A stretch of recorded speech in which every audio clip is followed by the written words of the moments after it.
Chapter 28. Days later, Jonathan Blakewell was led into the drawing room by Mr. Pembroke, Catherine's butler. Pembroke moved with quiet efficiency, his presence unobtrusive and his expression carefully neutral. But trained eyes, like 007, would instinctively know the butler saw everything, heard everything, and knew everything. He had been in the background for so long that people forgot he was there, and when people forgot you were there, they tended to say more than they should.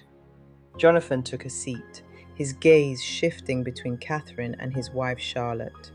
They had met online about 10 years earlier, after he had studied the Hales and the McLarens, as both millionaires had vulnerable daughters.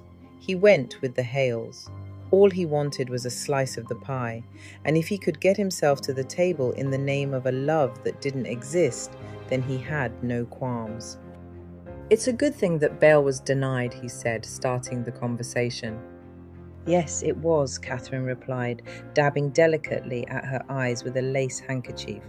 "Any judge granting bail in this climate would raise eyebrows." She gave a small, knowing smile. "And Judge Olam is fair and just." Charlotte stared absently at the floor and agreed with her mum. "Yes, he's fair and is a trusted judge." Jonathan nodded, though a small frown tugged at the corner of his lips. "Is Gerald convinced we have an airtight case?" Catherine's tears vanished as quickly as they had come, her focus shifting to more practical matters.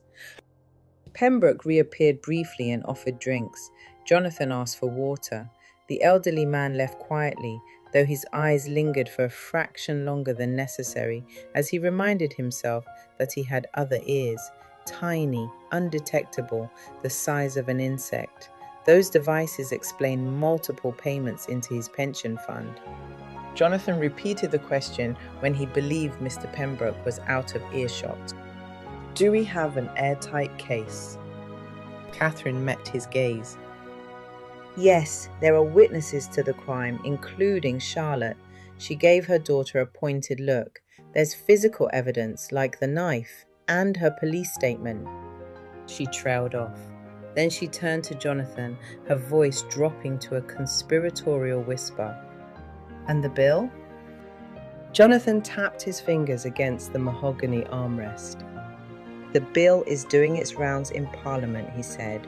"Given the public's fury over the incident, we can expect overwhelming support and pressure. Once it receives royal assent, we are home and dry." "And Jack Smith?" Catherine pressed. Jonathan nodded. "He won't be a problem as long as he thinks he'll become the next Prime Minister." The women understood Blakewell and understood Jack Smith was a means to an end. Catherine's lips curled into a satisfied smile. "And social media, Charlotte?" Charlotte seemed unsure about their approach, but gave an answer that would satisfy her mother, who was out for revenge for the death of her only son. "She is trending on all platforms with the hashtags Bring Back the Noose and Justice for Edward.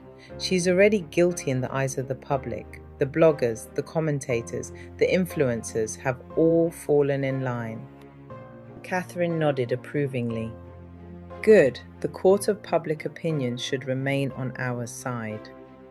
The pieces were falling into place. Catherine exhaled and leaned back slightly. "She's done," she said convincingly. Jonathan, however, ran a hand over his jaw, the furrow in his brow deepening. "We're in a good place." Catherine's voice turned icy. "A good place?"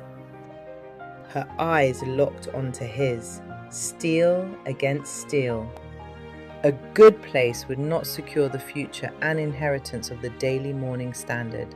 A good place would not ensure that the one person involved in my son's murder must never lay a finger on this company. We need the jury, MPs, and public opinion on our side. I want more than just a guilty sentence. That woman took my son," Catherine lectured. Jonathan held her gaze unflinching.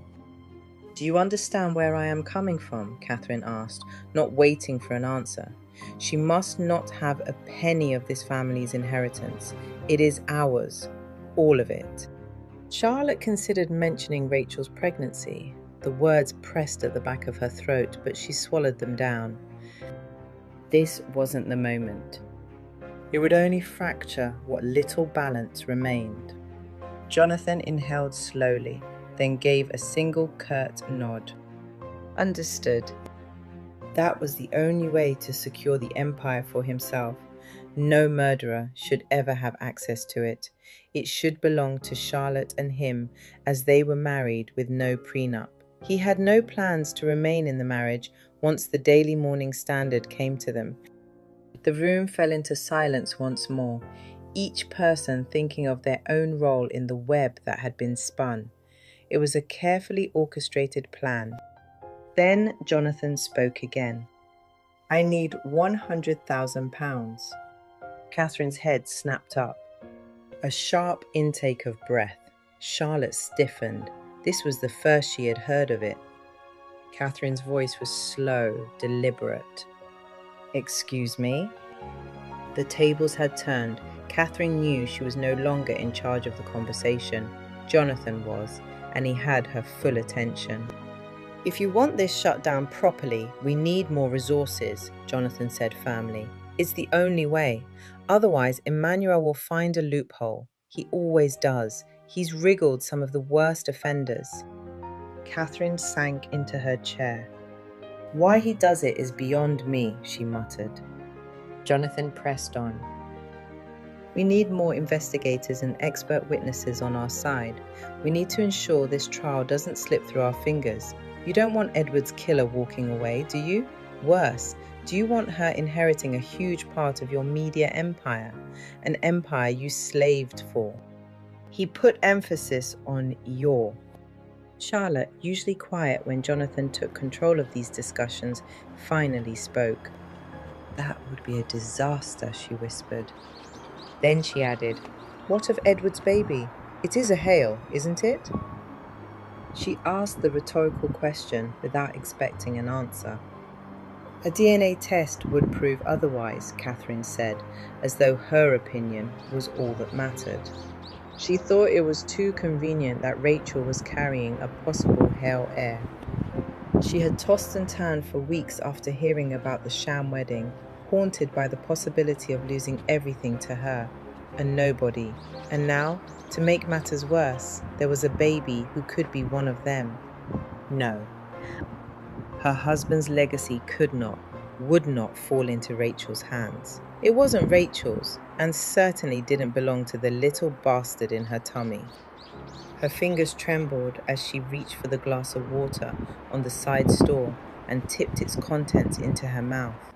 The cool liquid did nothing to soothe the fire that raged within her. She poured another, but even that second glass failed to quench it. That was because it wasn't thirst.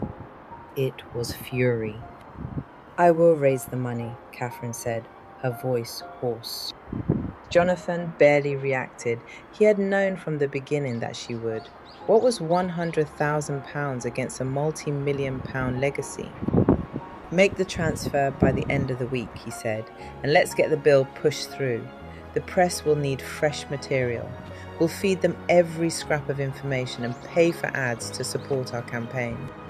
Then Catherine's voice dropped to a whisper. "There is one man, though, who worries me." Jonathan's brow lifted. Her defense lawyer, Emmanuel King. "Find a way to frustrate his defense," she ordered. Then, as an afterthought, she added, "Find his weak spot. Everyone has one. Hand it to Gerald. I know he will exploit it."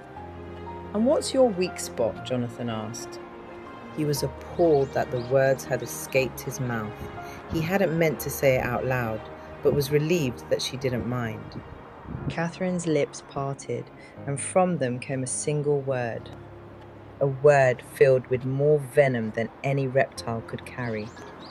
"Rachel. Why do the nations conspire and the peoples plot in vain?" Psalms 2, verse 1.